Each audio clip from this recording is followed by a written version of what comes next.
యేసుక్రీస్తు యొక్క పరిశుద్ధమైన నామమున నేను మీకు శుభములు వందనములను తెలియజేయచ్చు ఉన్నాను. కనికర సంపన్నుడైన దేవుడు మనలను జ్ఞాపకం చేసుకొని ఈ సంవత్సరంలో మనకు అనుగ్రహించిన 2వ నెలను బట్టి దేవునికి కృతజ్ఞతాస్తుతులు చెల్లిస్తూ ఉన్నాను. దైవ గ్రంథంలో నుండి మనము యోనా గ్రంథంను ధ్యానం చేస్తూ ఉన్నాం. అందులో భాగంగా 12వ వచనాన్ని మనం పూర్తి చేసుకున్నాం. యోనా జీవితంలో మనకు కనిపించేటువంటి అవిధేయత, దాన్ని సరిచేయుటకు సార్వభౌముడైన దేవుడు కలిగించుకున్న విషయం మనము ఆ వచనాలలో చూడగలం. అతడు నెనివేకు వెళ్ళమంటే తర్షీషునకు వెళ్ళడానికి ప్రయత్నం చేశాడు. ఓడలోకి వెళ్ళాడు, గాఢ నిద్రపోయాడు. క్రింద ఉన్నవాడికి పైన ఏం జరుగుతుందో ఆ సంగతులు తెలియవు. గాఢ నిద్రలో ఉన్నవాడికి మెలకువతో ఉన్నవారి పరిస్థితులు ఏమిటో తెలియలేదు.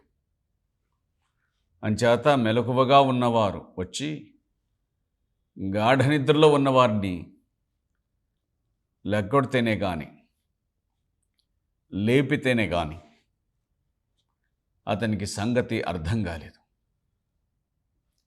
అందుచేత తనను తానే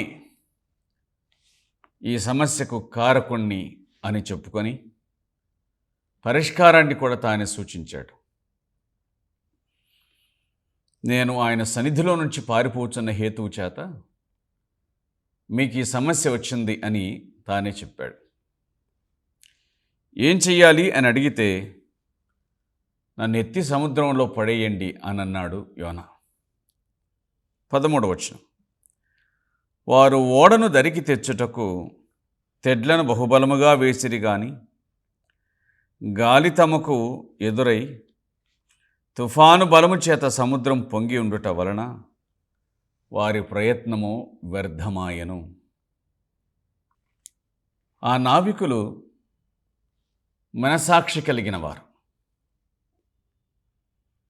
ఇలాగున చెప్పాలి, చాలాసార్లు దేవుణ్ణి ఎరిగిన వారి కంటే దేవుణ్ణి ఎరగని వారే మనసాక్షి కలిగి ప్రవర్తిస్తున్నారేమో అని అనుకోవాలి. సమాజంలో కొన్ని పరిస్థితులను చూచినప్పుడు, సంఘములో పరిస్థితులను చూచినప్పుడు మనకు ఈ తేడా కనిపిస్తూ ఉంది.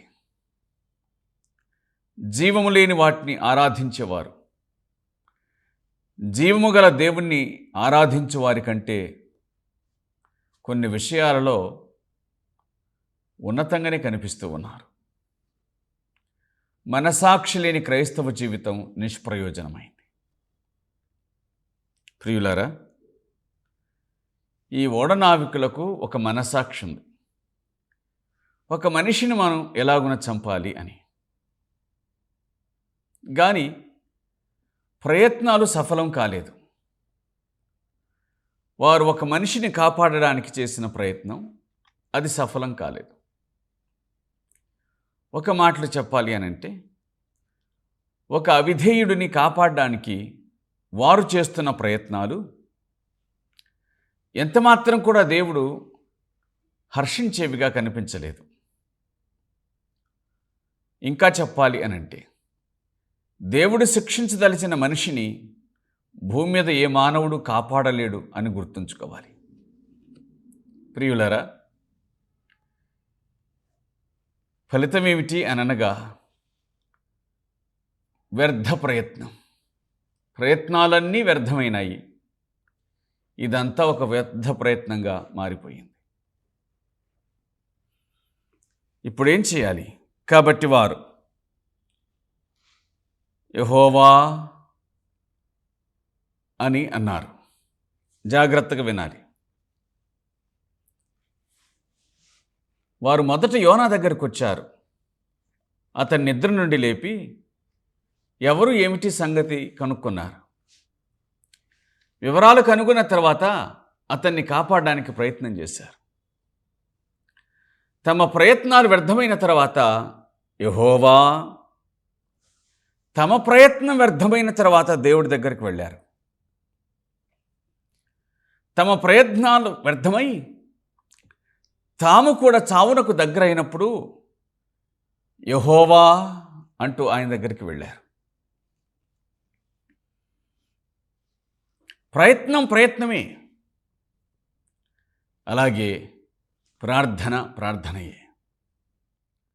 వారు ప్రయత్నించారు, అది నిష్ఫల యత్నం. ఇప్పుడు వారు దేవుని దగ్గరికి వెళ్ళారు, ప్రార్థించారు, యెహోవా అని అన్నారు. పరిస్థితులను ఏ విధముగానైనా మార్చుకొనగలిగిన దేవుణ్ణి గూర్చి ఈ గ్రంథంలో మనం చదువుతూ ఉన్నామండి. పరిస్థితులను ఏ విధముగానైనా మార్చుకొనగల దేవుని గూర్చి మనం ఈ గ్రంథంలో చదువుతూ ఉన్నాం. వారు దేవుణ్ణి ఎరగని వారు, కానీ ఇప్పుడు ఒక అవిధేయుడి వలన దేవుని గూర్చిన సంగతి వారు తెలుసుకున్నారు. అవిధేయుల వలన దేవుని గూర్చిన సంగతి తెలుసుకుంటే మంచిదే కదా అని అనుకోకండి. పౌలు దాన్ని ఖండించాడు. నా అవిధేయత వలన అనేకులు సువార్తను విని విశ్వసించితే నేను ఎందుకు శిక్షించబడాలి అంటాడు. అంటే ఒక త్రాగుబోతు సువార్త చెబితే అనేకులు రక్షణ పొందినప్పుడు ఇక త్రాగుబోతు శిక్షించబడాల్సిన అవసరం ఏముంది అని దాని అర్థం. కాబట్టి ఎంత మాత్రం కూడా మనం దాన్ని ఆమోదించడానికి వీలు లేదు అనే సంగతిని మనం జ్ఞాపకం చేసుకుందాం. రోమాపత్రిక 3వ అధ్యాయం 5వ వచనం, మన దుర్నీతి దేవుని నీతికి ప్రసిద్ధి కలుగజేసిన ఎడల ఏమందుము? మన దుర్నీతి దేవుని నీతికి ప్రసిద్ధి కలగజేసిన ఎడల ఏమందుము? ఉగ్రతను చూపించు దేవుడు అన్యాయస్థుడగున నేను మనుష్య రీతిగా మాట్లాడుచు ఉన్నాను. అట్లన రాదు. అట్లయినడలా దేవుడు లోకమునికి ఎట్లు తీర్పు తీర్చును? దేవునికి మహిమ కలుగునట్లు నా అసత్యం వలన దేవుని సత్యం ప్రబలినడలా నేనికను పాపినైనట్టు తీర్పు నందనేలా? మేలు కలుగుటకు కీడు చేయదుమని మేము చెప్పుచున్నామని కొందరు మమ్మను దూషించుచు చెప్పు ప్రకారం మేమెందుకు చెప్పరాదు? ఈ వచనాలన్నిట్లో 2 సంగతులు. మన దుర్నీతి వలన దేవుని నీతికి ప్రసిద్ధి కలిగజేసిన ఎడల ఏమందుము? మన అసత్యం వలన దేవుని సత్యం ప్రబలిన ఎడల ఇక మనం ఎలాగున తీర్పు పొందుతాం? కాబట్టి దేవుడు ఒప్పుకోడు. సత్యాన్ని ప్రకటించువాడు తాను సత్యవంతుడిగా ఉండాలి. నీతిని గూర్చి చెప్పువాడు తాను నీతిమంతుడిగా ఉండాలి. ఇక్కడ అవిధేయుడు సంగతిని చెప్పాడు, అది మనం గుర్తుంచుకోవాలి. అవిధేయుడు సువార్తనుగా చెప్పింది, అవిధేయుడు సంగతిని గూర్చి చెప్పాడు. తానెవరో ఆ విషయాన్ని గూర్చి చెప్పాడు. అందులో భాగంగా తాను దేవుని దాసుడను అని చెప్పాడు. కాబట్టి వారికి దేవుడెవరో తెలిసింది. అంచేత వారు యెహోవా అని సంబోధిస్తూ ఉన్నారు. ఇది దేవుడి కార్యం అని వాళ్ళు గుర్తించారు. మన ప్రయత్నాల వలన ఇది ఆగదు అని వాళ్ళు తెలుసుకున్నారు. కాబట్టి మనం చేయాల్సింది చేసి తీరాల్సిందే అని నిర్ణయానికి వచ్చారు. కాబట్టి వారు ఇప్పుడు ప్రార్థన చేయటం ప్రారంభం చేశారు. యెహోవా, నీ చిత్త ప్రకారముగా నీవే దీన్ని చేసేటివి, దేవునికి స్తోత్రము కలుగునుగాక. వారు పలుకుచున్న మాట, యెహోవా, నీవే నీ చిత్త ప్రకారంగా దీన్ని చేసేటివి. మా ప్రయత్నాలన్నీ కూడా నిష్ఫలం, మా ప్రయత్నాలన్నీ కూడా వ్యర్థం. ఇది నీ కార్యం, కాబట్టి మేము నీకు విరోధంగా వెళ్ళజాలం. ఏమండి, ఇందాక ఒక మాట చెప్పాను, దేవుణ్ణి ఎరిగిన వారి కంటే దేవుణ్ణి ఎరగని వారి యొక్క మనసాక్షి చాలా బాగుంది అని. యోనా అవిధేయుడై ఆయన మార్గానికి ఎదురుపోయినట్లుగా వీరు ఎదురు వెళ్ళడానికి ఇష్టపడట్లేదండి. దేవా, నువ్వు దీన్ని చేశావు, మా ప్రయత్నం చేసాం ఒక మనిషిని చంపకూడదని. నువ్వు దీని చేశావు, ఇది నీ వల్ల కలిగింది. అంచేత ఇక మాకు మరొక దారి లేదు. ఈ మనిషిని బట్టి మమ్మను లయము చేయకుందువుగాక, నిర్దోషిని చంపితన నేరం మా మీద మోపుకుందువుగాక అని యెహోవాకు మనవి చేసుకొని అనే మాట వ్రాయబడి ఉంది. చాలా ఆశ్చర్యకరమైన సంగతులు జరిగాయి ఆ ఓడలో. అంతకుముందు ప్రతివాడు తను ఆరాధించు దేవతను ప్రార్థించగా, ఇప్పుడు అందరి యెహోవా నామమున ప్రార్థించడం ప్రారంభం చేస్తూ ఉన్నారు. అలాగూ అందరూ అని అనలేకపోయినప్పటికీ ఖచ్చితంగా మిగతా వాళ్ళు ఏకీభవించి సంగతులను గ్రహించుతూ ఉన్నారు అని చెప్పాలి. నావికులు ప్రార్థించారు. అంత మాత్రం చేత ప్రయాణికులు వారు ప్రేక్షకులుగా మిగిలిపోయినప్పటికీ కూడా సంగతులను గ్రహించగలుగుతూ ఉన్నారు. అది మనం జ్ఞాపకం చేసుకోవాలి. వారు మనవి చేసుకొనిరి, యెహోవాకు మనవి చేసుకొనిరి. అంతకుముందు ఆయనంటే వారికి తెలియదు, ఇప్పుడు ఆయన వారికి తెలిసాడు. మళ్ళీ ఈ మాట గుర్తుంచుకోవాలి, ఆయన ఏమైనా చేయుటకు సమర్థుడు. తనను గూర్చిన సంగతిని అవిధేయత ద్వారా కూడా ఆయన తెలియజేశాడు. తన ఎడల ఒక అవిధేయుడు ఎలాగూ ప్రవర్తించినప్పటికీ కూడా జరగవలసిన దానిని దేవుడు జరిగించుకుంటకు సమర్థుడు అనే సంగతిని దేవుని వాక్యం మనకు జ్ఞాపకం చేస్తూ ఉంది. ఏమిటది అని అనగా, అతడు అవిధేయుడు కావచ్చు కాక, అన్యజనులకు సువార్తను ప్రకటించమంటే పారిపోచున్నవాడు కావచ్చు గాక, కానీ ఓడలో ఉన్న అన్యజనులు, ఓడలో ఉన్నటువంటి వారు యెహోవాను గూర్చి గ్రహించడానికి వీలు కలిగింది. అంటే నీనివేలో జరగవలసినటువంటి కార్యం మినీ నీనివేలో జరిగినట్లుగా మనం భావించాలి. నీనివేలో జరిగినటువంటి కార్యం ఈ చిన్న ప్రాంతంలో లేక ఒక ఓడలో జరిగింది. గ్రహిద్దాం సంగతులు మనం. అందుకే మన అవిధేయత వలన దేవుడు తన కార్యాన్ని జరిగించుకోకుండా పోడు. మన అవిధేయత వలన దేవుని కార్యాలు జరగవు అని అనుకోకండి. ఆయన తన కార్యమును మనం ఊహించిన దానికంటే ఎక్కువగా జరిగించుటకు ఆయన సమర్థుడు. నేను లేకపోతే దేవుని సువార్త, నేను లేకపోతే దేవుని పని జరగదు అని అనుకోకండి. ఆయన నీకు ఒకటి చెబితే తాను రెండు చేయించుకుంటానికి సమర్థుడు. ఇక్కడ నీనివే వాళ్ళకు సువార్తను ప్రకటించడానికి యోనాను తీసుకుని వెళ్ళడానికి సిద్ధంగా ఉన్నాడు. అదే సమయం ఓడలో ఉన్న వారందరూ కూడా తనను గ్రహించడానికి ఆయన సమర్థుడై ఉన్నాడు. అంత మాత్రం చేత అవిధేయత చూపించమని కాదు దాని ఉద్దేశం. విధేయతను కలిగి ప్రవర్తించుట అది మనం నెరవేర్చవలసినటువంటి విధి అని జ్ఞాపకం చేసుకుందాం. కాబట్టి వారి యెహోవా నీ చిత్త ప్రకారముగా నీవే దీన్ని చేసేటివి, ఈ మనిషిని బట్టి మమ్మల్ని లయం చేయకుందువుగాక, నిర్దోషిని చంపిన నేరం మా మీద మోపకుందువుగాక అని యెహోవాకు మనవి చేసుకొనిరి. 15వ వచనం, అలాగున మనవి చేసుకొని యోనాను ఎత్తి సముద్రంలో పడవేసిరి. పడవేయగానే సముద్రము పొంగకుండా ఆగెను. ఇది చూడగా మనుషులు యెహోవాకు మిగుల భయపడి, దేవునికి స్తోత్రము కలుగునుగాక. దేవుని కార్యాలు దేవుని ఇష్ట ప్రకారంగా దేవుడు తలంచిన చోట, అనుకున్న చోట జరిగి తీరతాయని మనం గుర్తుంచుకోవాలి. దేవుని కార్యాలు దేవుడు తలంచిన చోట తప్పనిసరిగా జరిగి తీరుతాయి. మనము అవిధేయులమైనా సరే జనులను తనకు విధేయులుగా చేసుకోవటానికి దేవుడు సమర్థుడు అని గుర్తుంచుకోవాలి.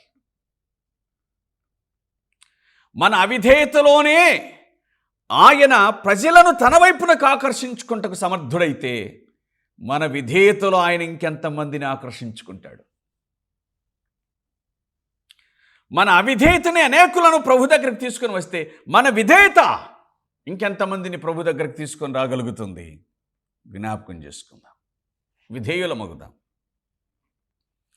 యోనాను ఎత్తి సముద్రంలో పడవేయగానే సముద్రము పొంగకుండా ఆగెను. సముద్రము పొంగకుండా ఆగెను. తమ ప్రయత్నాలు ఎన్ని అయినప్పటికీ కూడా, అది తమకు ఎంత తెలిసిన విద్య అయినప్పటికీ కూడా, వారు సముద్రంలో నుంచి, అపాయములో నుంచి ఓడను తప్పించలేకపోయారు. కానీ ఇప్పుడు తమ ప్రయత్నం ఏమీ లేకుండా, యోనా చెప్పిన మాట వినగానే తమ ప్రయత్నం ఏమీ లేకుండా వారు ప్రశాంతతను అనుభవించారు. ఇలా చెప్పుకోవాలి, ఎక్కడ అవిధేయత అంతమవుతుందో అక్కడ ప్రశాంతత తాండవిస్తూ ఉంది. అవిధేయత తాండవించిన చోట అశాంతి తాండవిస్తుంది. అవిధేయత అంతరించిన చోట శాంతి రాజ్యం వెళ్తుంది. యోనాను పడవేయగానే సముద్రము పొంగకుండా ఆగెను. ఇది చూడగా మనుషులు యెహోవాకు మిగుల భయపడి,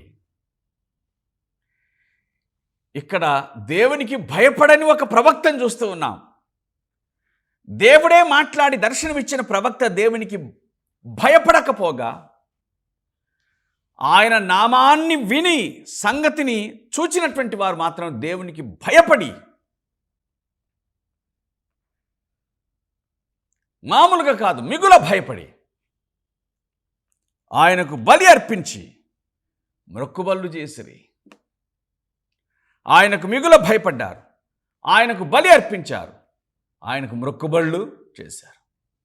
మిగుల భయపడి వారు అంగీకరించారా అంగీకరించలేదా అది వేరు సంగతి. కానీ ఆయన ఎవరో గ్రహించారు, మిగుల భయపడ్డారు. ఆయన సముద్రానికి దేవుడనే సంగతిని యోనా చెప్పగా వారు కేవలం విన్నారు. ఆయన సముద్రమునకు దేవుడనే సంగతిని యోనాను పడవేసిన తర్వాత వారు గ్రహించగలిగారు. సముద్రం పొంగకుండా ఆగెను.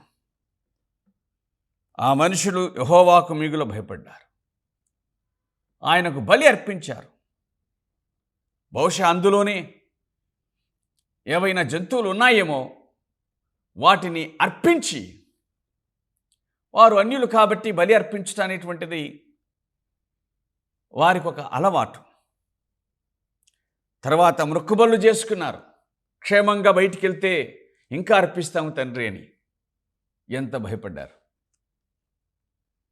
17వ వచనం, గొప్ప మత్స్యము ఒకటి యోనాను మృంగవలనని యెహోవా నియమించి ఉండగా. గొప్ప మత్స్యము ఒకటి యోనాను మృంగవలనని యెహోవా నియమించి ఉండగా, గొప్ప మత్స్యం ఒకటి యోనాను మృంగవలనని నియమించి ఉండగా దేవుని నియామకం. దేవునికి స్తోత్రము కలుగునుగాక. దేవుని నియామకాన్ని గురించి మొదటి అధ్యాయం చివరి అధ్యాయంలోనూ కొన్ని సంగతులు మనకు కనిపిస్తాయి. మొదటి అధ్యాయంలో చూడగా 4వ వచనం, అయితే యెహోవా సముద్రం మీద పెద్ద గాలి పుట్టింపగా దేవుడే సముద్రం మీద గాలిని రప్పించాడు. అది దేవుడు ఏర్పాటు చేశాడు. కాబట్టి నావికులు సంగతిని గ్రహించి, ఇది నీ చిత్త ప్రకారంగా నీవు చేసితివి అని వారు అన్నారు. ఇది సముద్రం మీదకు దేవుడు రప్పించిన తుఫానును గూర్చి. రెండవది, గొప్ప మత్స్యం ఒకటి దేవుడు నియమించి ఉన్నాడు, యోనాను మృంగవలెను అని. మూడవదిగా 4వ అధ్యాయం 6వ వచనంలో దేవుడైన యెహోవా సొరచెట్టు ఒకటి ఏర్పరచెను అన్నాడు. 7వ వచనం అన్నది దేవుడు ఒక పురుగును ఏర్పరచెను అని దేవుని వాక్యం చెబుతుంది. 4 ఏర్పాట్లను గూర్చి, 4 నియామకాలను గూర్చి దైవ గ్రంథం మనకు జ్ఞాపకం చేస్తూ ఉంది. అవిధేయుని మీదకి రప్పించటానికి ఆయన సముద్రమును రేపాడు. అవిధేయుడు తనను తాను అప్పగించుకున్నప్పుడు ఆయన మత్స్యమును ఏర్పాటు చేశాడు. ఇప్పుడు ఓడలో ఉన్న యోన చేప గర్భంలోనికి ట్రాన్స్ఫర్ అయ్యాడు. ఓడలో ఉన్నవాడు ఇప్పుడు చేపలో ఉన్నాడు. ఓడలో గాఢ నిద్రలో ఉన్నటువంటి వాడు ఇప్పుడు చేప కడుపులో మొరపెట్టడం మొదలుపెట్టాడు. సరే, యెహోవా గొప్ప మత్స్యం ఒకటి యోనాను మింగవలనని నియమించి ఉండగా యోనా 3 దినములు ఆ మత్స్యం యొక్క కడుపులో ఉండెను అని దైవ గ్రంథం గుర్తు చేస్తూ ఉంది. దేవుని నియామకం. ఇంతకుముందు మనం గుర్తు చేసుకున్నట్లుగా, దేవా నీ సన్నిధి నుంచి నేను ఎక్కడికి పారిపోదునయ్యా అని దావీదు అన్నట్లు, దేవా నీ సన్నిధి నుంచి నేను ఎక్కడికి పారిపోదును 139వ కీర్తనలో దావీదు అన్నట్లుగా ఎక్కడికి పారిపోతాం మనం? ఆకాశం అయింది, భూమి అయింది, సముద్రం అయింది, అన్నీ ఆయనవే అయినప్పుడు మనం ఎక్కడికి పారిపోతాం? మట్టి రేణువు లాంటి వాళ్ళం, దుమ్ము ధూళి అని అబ్రహాము తనను గురించి చెప్పుకున్నాడు. మిన్నల్లి అని దావీదు తనను గూర్చి చెప్పుకున్నాడు. మనమెంతటి వాళ్ళు? కనుక ఆయనకు ఎదురు తిరగకుండా, అవిధేయులం కాకుండా మనల్ని మనం ఆయనకు అప్పగించుకోవడం మంచిది. ఎప్పుడైతే అవిధేయుడు ఓడలో నుంచి అవుట్ అయ్యాడో అప్పుడు ఓడలో సంబరం, శాంతి, అద్భుతం, ఆశ్చర్యం అన్నీ కూడా మిళితమయ్యాయి. దేవుని గొప్పతనాన్ని వారు గ్రహించారు. అలాగే ఆయన భీకర కార్యాన్ని వాళ్ళు చూడగలిగారు, అద్భుతాలను వీక్షించగలిగినారు. మరి వారు పడవేయగా యోనాను ఆ మత్స్యం రింగటం చూసి ఉంటే వారు మరింత ఆశ్చర్యపడి ఉంటారు. ఆ సంగతిని మనం ఎరగము. ఆయన నియమించాడు కాబట్టి ఆ మత్స్యం యోనాను మృంగివేసింది. దీంతో మొదటి అధ్యాయము సమాప్తం అవుతుంది. భూమిపై ఉన్న అవిధేయుడు, ఓడ లోపల ఉన్న అవిధేయుడు, ఓడలో నుంచి సముద్రంలో పడ్డ అవిధేయుడు. దీంతో మొదటి అధ్యాయం ముగించబడుతూ ఉంది. ఆయన చెప్పిన మాట వినలేదు. తానే ప్రయాణం చేయటానికి టికెట్ ధర చెల్లించి నినివేకు వెళ్ళమంటే తర్షీషునకు వెళ్ళాడు. ఇప్పుడు దేవుడు ఉచిత ప్రయాణ సాధనాన్ని ఏర్పాటు చేశాడు. Free transportation. యోనా 3 రాత్రింబగళ్ళు చేప గర్భంలో ఉన్నాడు. ప్రియులారా, ఆయన సన్నిధి నుంచి మనం ఎట్లా తప్పించుకుంటాం? ఎక్కడికి వెళ్తాం? ఆయనకు విధేయులం అవుదాం. మళ్ళీ చెప్పాలి, ఆయనకు విధేయులం అవుదాం. మనమందరం ఆయనకు విధేయులం అవుదాం. అవిధేయతలోనే తనను గూర్చి ఆయన ప్రకటించుకొనగా విధేయతలో మరింకెంత ప్రకటించుకుంటాడు. కాబట్టి ఆయనకు విధేయులవుదాం, ఆయనకు అప్పగించుకుందాం. అటువంటి కృప దేవుడు మనకు అనుగ్రహించి దర్శించునుగాక. ఆమేన్. కృప కలిగిన తండ్రి, మీకు స్తోత్రాలు. మీ నామమునకు కృతజ్ఞతాస్తుతులు చెల్లిస్తూ ఉన్నాం. మమ్మల్ని జ్ఞాపకం చేసుకుని మాకు అనుగ్రహించిన కృపను బట్టి మీకు వందనాలు. మీ మాటలు విన్న వారందరినీ దర్శించండి. ఆ ప్రకారంగా మేము జీవించుటకు సహాయం చేయండి. మా ప్రతి అక్కర, అవసరత, ఆత్మ సంబంధమైన ప్రతి కొరతను తీర్చి దీవించి ఆశీర్వదించమని అడుగుచు కృపగలిగిన మీ హస్తాలకు అప్పచెప్పుకొంచు సహాయం చేద్దండి. మా ప్రభు అయిన క్రీస్తు పేట వేడుకొనుచున్నాము తండ్రి. ఆమేన్.